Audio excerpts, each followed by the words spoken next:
और today's topic is proteins. और protein जो होते हैं they are most abundant biomolecules of the living system. इसमें होता है ये मिल्क में, चीज में, पल्सेस में, पीनट्स में, फिश, मीट, है ना। और प्रोटीन जो होता है that is in every part of the body and it form the fundamental basis of the structure and functions of life. They are also required for the growth and maintenance of body. Protein जो word है it is derived from proteose, इसका मतलब था prime importance, which means primary or which is of prime importance. तो जितने भी polymers हैं they are all polymers of alpha amino acid. Alpha amino acid का मतलब क्या है कि COOH के बगल वाला कार्बन जो होता है उसको बोलते हैं बेटा अल्फा कार्बन। और अल्फा कार्बन के ऊपर अगर NH2 अटैच हो, ठीक है, यहां पे कोई भी ग्रुप हो सकते हैं, बट इस अल्फा कार्बन के पास ऊपर एक कम से कम एक NH2 ग्रुप अटैच हो, तो that is called alpha amino acid. Simplest जो अल्फा अमीनो एसिड है दैट इज ग्लाइसिन।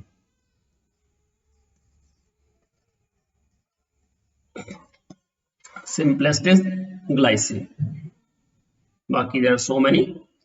तो ग्लाइसिन जो होता है उसमें कायरल सेंटर नहीं होता, ठीक है ना, इसलिए ये होता है एक ही अल्फा अमीनो एसिड है विच इज ऑप्टिकली इनएक्टिव। सिर्फ एक ही है जो ऑप्टिकली इनएक्टिव है। Now, मैंने अभी बताया amino acids contain amino group and carboxyl functional groups, और depending upon the position of the amino group with respect to carboxyl group, amino acid को हम अल्फा भी बोल सकते हैं, बीटा भी बोल सकते हैं, गामा भी बोल सकते हैं, डेल्टा भी बोल सकते हैं, सो ऑन। तो सिर्फ अगर NH2 अल्फा कार्बन पे अटैच है तो that is called alpha amino acids. और ओनली अल्फा अमीनो एसिड जो है they are obtained on hydrolysis of proteins. उनके और भी फंक्शनल ग्रुप हो सकते हैं, ठीक है ना, जरूरी नहीं है कि यही हो, बट ये तो होंगे ही, एक COH और एक NH2, कम से कम ये दो तो होने चाहिए, और जो NH2 है एक वो अल्फा पोजीशन पे होना चाहिए, तभी उसको अल्फा अमीनो एसिड बोलते हैं। और जितने भी अल्फा अमीनो एसिड्स हैं उनके ट्रिवियल नेम्स हैं जो कि उनकी प्रॉपर्टी जो है कंपाउंड की या उसके सोर्स को रिफ्लेक्ट करते हैं। जैसे ग्लाइसिन है, ग्लाइसिन क्यों नेम देते हैं इसको, because it has sweet taste. Glykos means sweet. Tyrosine है, it was first obtained from cheese. तो ग्रीक में जो है जो टाइरोस का मतलब होता है चीज, ठीक है, ये सारे ग्रीक वर्ड्स हैं, है ना। ग्लाइसिन फ्रॉम ग्लाइकोज, है ना, और टायरोसिन फ्रॉम टायरोस जो चीज है एक स्वीट। तो amino acids are generally represented by 3 letters symbol. जैसे ग्लाइसिन है ना, उसको हम कैसे रिप्रेजेंट करते हैं, GLY। Alanine ALA। फर्स्ट जो 3 लेटर होते हैं जनरली वही होते हैं, है ना। And structures of some commonly occurring amino acids along with their 3 letter and 1 letter symbols is given। देखो ग्लाइसिन जो है उसमें जो ये G ग्रुप होता है, R ग्रुप सॉरी, वो क्या होता है H, उसको ग्लाइसिन बोलते हैं, और 1 letter is capital G।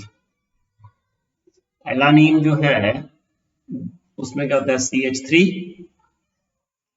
ALA और सिंबल कैपिटल A। वैलीन में क्या होता है isopropyl group, CH3 twice EH, तो VAL और कैपिटल V से डिनोट करते हैं। ल्यूसिन जो है उसमें क्या है CH3 twice CH2.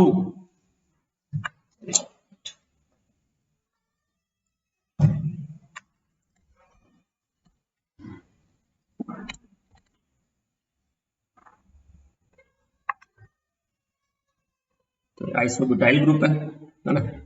तो ल्यूसीन LEW और कैपिटल L। फिर आइसोल्यूसीन, ठीक है, arginine, lysine, glutamic acid, aspartic acid, glutamine, वैसे ही नाम है देखो, फर्स्ट लेटर। देखो आर्जिनिन में कैपिटल R, ये ऑलरेडी एलानिन को कैपिटल A दे दिया ना, लाइसिन को capital K, glutamic acid capital E, aspartic acid capital D, glutamine capital Q, asparagine, threonine, serine, cysteine, methionine, phenyl alanine, tyrosine. तो ये सबके सिंबल हैं जो स्टार से रिप्रेजेंट करते हैं। They are essential amino acids, है ना। अब ये एसेंशियल और नॉन एसेंशियल अमीनो एसिड क्या होते हैं, देखो पहले अमीनो एसिड जो है they are classified as acidic, basic और न्यूट्रल। ये पहली क्लासिफिकेशन है। किस पे डिपेंड करते हैं, number of amino and carboxylic groups in their molecules. तो अगर अमीनो और कार्बोक्सिल ग्रुप इक्वल हो तो इस मेक्स इट न्यूट्रल, है ना। और अगर more number of amino than carboxyl groups हो तो makes it basic, more carboxyl groups हो as compared to amino groups makes it acidic. और amino acids which can be synthesized in the body उनको बोलते हैं बेटा नॉन एसेंशियल अमीनो एसिड्स। और those which cannot be synthesized in the body and must be obtained through diet उनको बोलते हैं essential amino acids. देखो नॉन एसेंशियल मींस जो बॉडी खुद प्रोड्यूस कर सकती है ना, और दूसरे जो बॉडी प्रोड्यूस नहीं कर सकती और हमें डाइट से देने पड़ते हैं उनको बोलते हैं एसेंशियल अमीनो एसिड्स।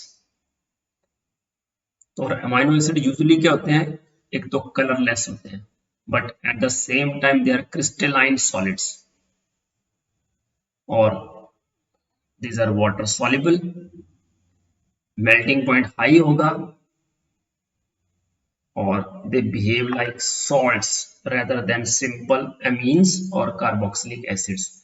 क्योंकि देखो इसमें ऐसा होता है कि ये NH2 है, CHR है और COOH। तो होगा क्या कि एक H प्लस जो है COH का वो NH3 प्लस NH2 ले लेगा और बना देगा ऐसे डाइपोलर आयन। तो पॉजिटिव आयन नेगेटिव आयन बन जाएंगे, इसको बोलते हैं डाइपोलर आयन।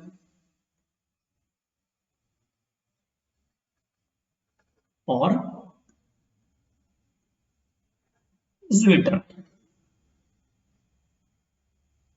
तो लिखा है देखो the behaviour due to the presence of both acidic carboxyl group and basic amino group in the same molecule.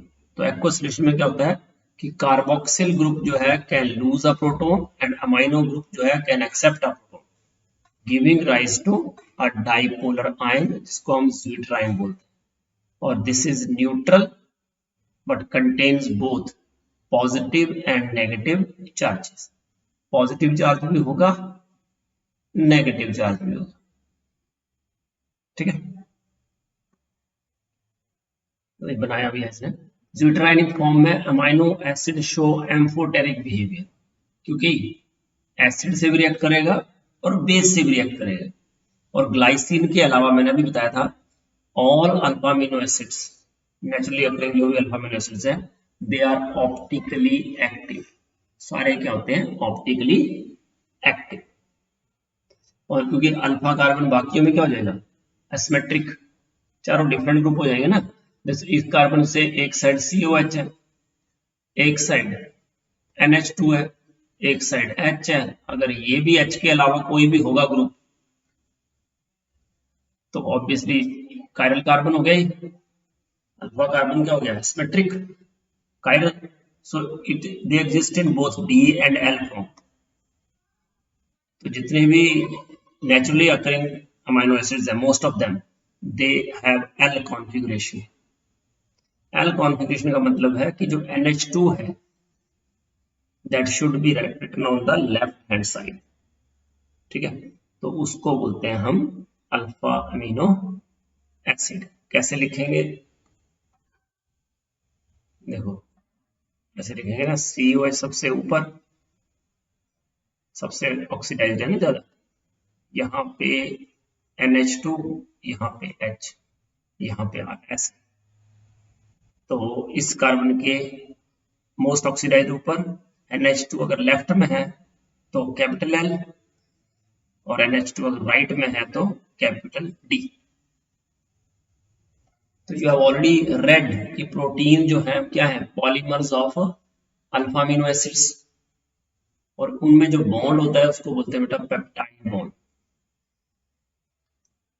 Peptide linkage, peptide bond. जैसे कार्बोहाइड्रेट्स हमने पढ़े थे तो उनमें कौन सी लिंकेज होती थी, ऑक्साइड लिंकेज, इथीरियल लिंकेज, क्या बोलते थे उसको, ग्लाइकोसाइडिक लिंकेज. उसमें कौन सा बॉन्ड होता था,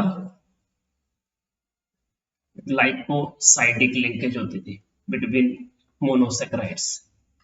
ठीक है, वैसे ही अल्फा अमीनो एसिड्स में कौन सी लिंकेज होती है, peptide linkage, amide linkage. Peptide linkage is actually an amide, क्योंकि ऐसा होता है C डबल बॉन्ड ओ एक साइड का, NH दूसरी साइड का. एमाइड लिंकेज होती है found between COOH group and NH2 group. और जो रिएक्शन होता है between two molecules of similar और different amino acids, they proceed through the combination of the amino group of one molecule with the carboxyl group of the other. Amino group जो है एक molecule का और carboxyl group जो है दूसरे molecule का होगा. आपस में ओवर ऐसे करेंगे, देखो एक का कार्बोक्सिल ग्रुप और दूसरे का NH2, तो H2O निकल जाएगा, ये CO एक का, NH दूसरे का आपस में जुड़ जाएंगे, है ना.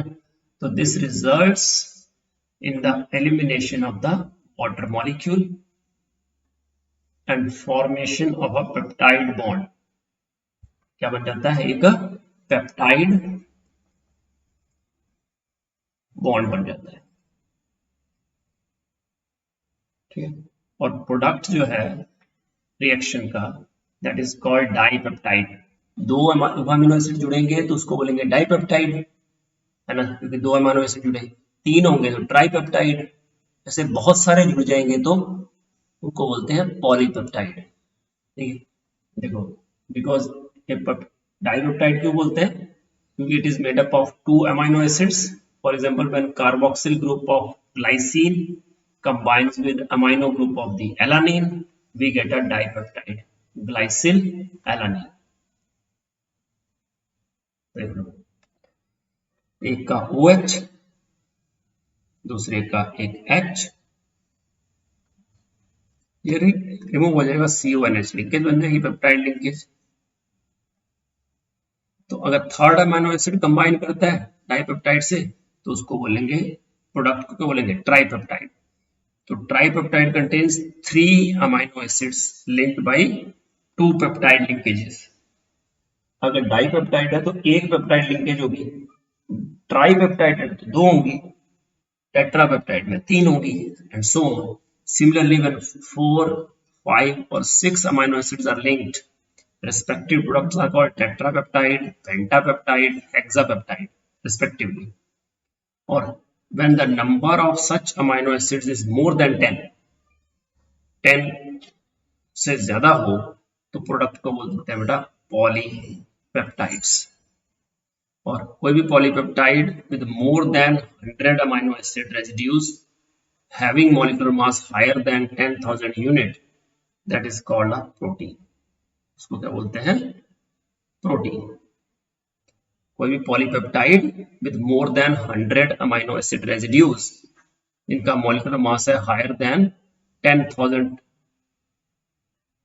U, 10,000 unified mass, that is called a protein.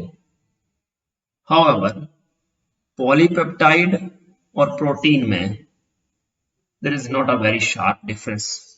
दोनों और सेम ही है, क्योंकि पॉलीपेप्टाइड जो भी होगा वो क्या होगा, एक्चुअल में प्रोटीन ही होगी।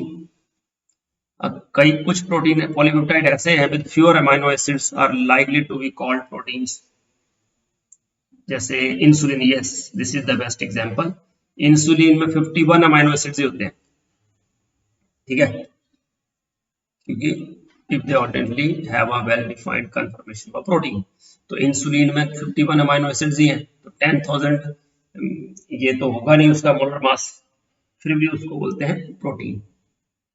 तो NH जो है, group of each amino acid residue that is hydrogen bonded to CO of an adjacent turn of the helix, तो उसको बोलते हैं अल्फा हेलिक्स स्ट्रक्चर। दो तरह के होते हैं, एक अल्फा हेलिक्स, एक बीटा प्लेटेड। और बीटा प्लेटेड में क्या होता है, ऑल पॉलीपेप्टाइड चेन जो है they are stretched out to nearly maximum extension and then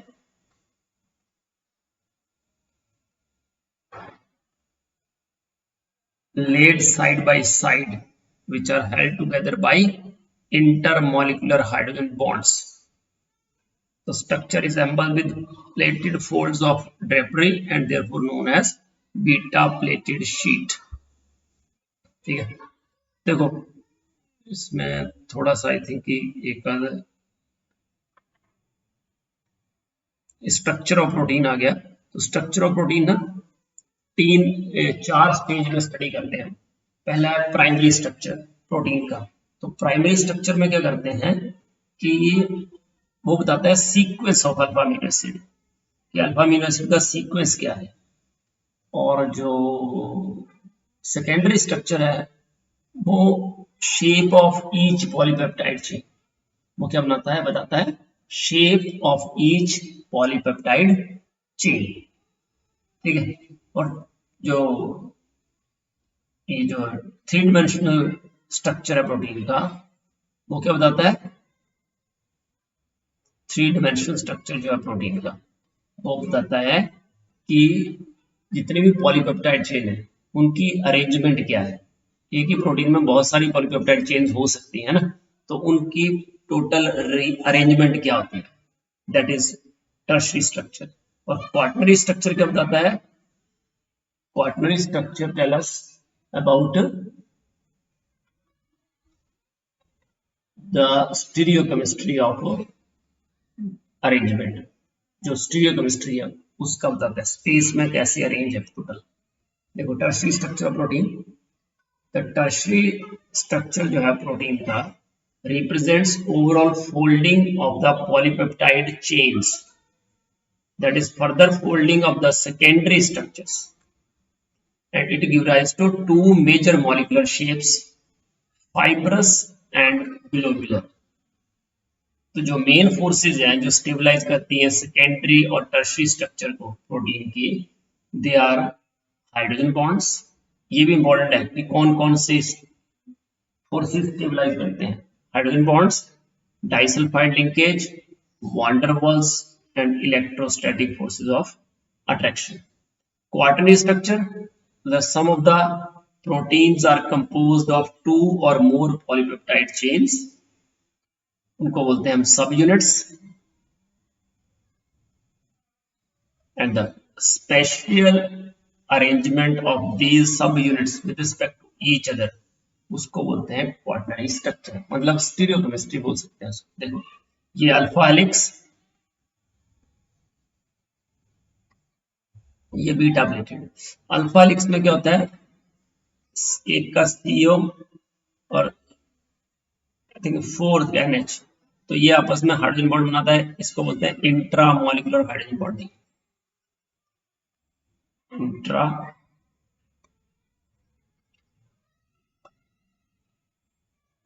it is stabilized by intramolecular hydrogen bonding. और जो बीटा प्लेटेड है it is stabilized bye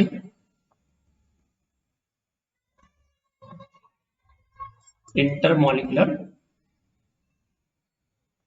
hydrogen bonding. तो ये डायग्राम देखो, प्राइमरी स्ट्रक्चर क्या बताता है, sequence of alpha amino acids जो पेप्टाइड लिंकेज से जुड़े हैं। सेकेंडरी स्ट्रक्चर क्या बताता है, shape of each polypeptide chain. तो दो तरह की होती है, alpha helix and beta pleated. और tertiary structure overall folding of all the polypeptide chains, मतलब further folding of secondary structure.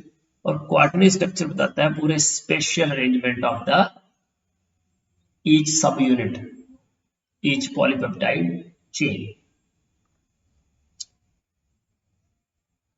Okay, अब आते हैं what is denaturation of protein. So it is about denaturation of protein.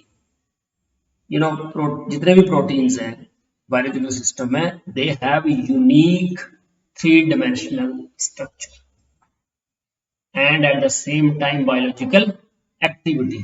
उसको बोलते हैं हम native protein. और जब प्रोटीन इसकी नेटिव फॉर्म में is subjected to physical change like change in temperature, chemical change like change in pH, the hydrogen bonds are disturbed। और इस वजह से क्या होता है, जो ग्लोब्यूल्स हैं वो अनफोल्ड होते हैं, हेलिक्स जो है अनकॉइल होती है और protein loses it's biological activity. और इसको बोलते हैं हम डीनेचुरेशन ऑफ प्रोटीन।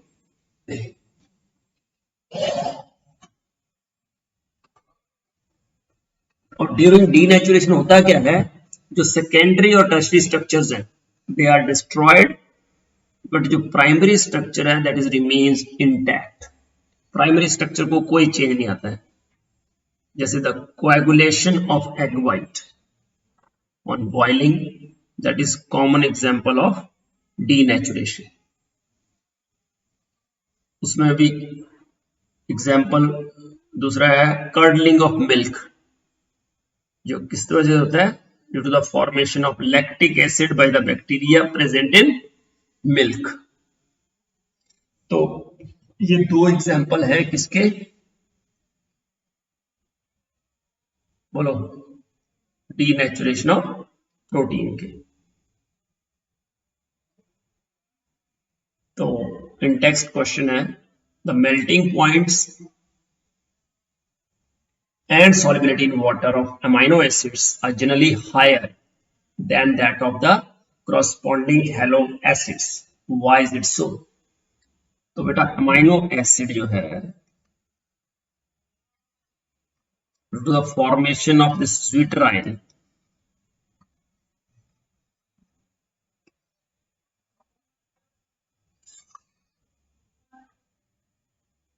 zwitterine की वजह से, ठीक है, उसका मेल्टिंग पॉइंट जो है वो हाई होता है, क्योंकि आयनिक टाइप हो गया ना, ये सॉल्ट बन गया ये, है ना।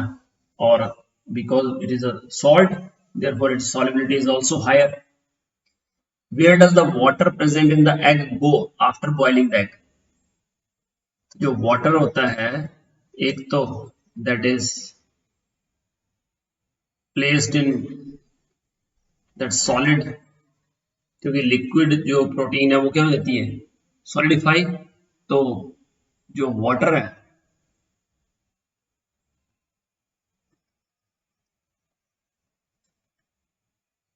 प्रेजेंट, एक तो that is involve in hydrogen bonding, और दूसरा बाकी वाटर जो है उसमें एब्सॉर्ब हो जाता है, water is absorbed in it.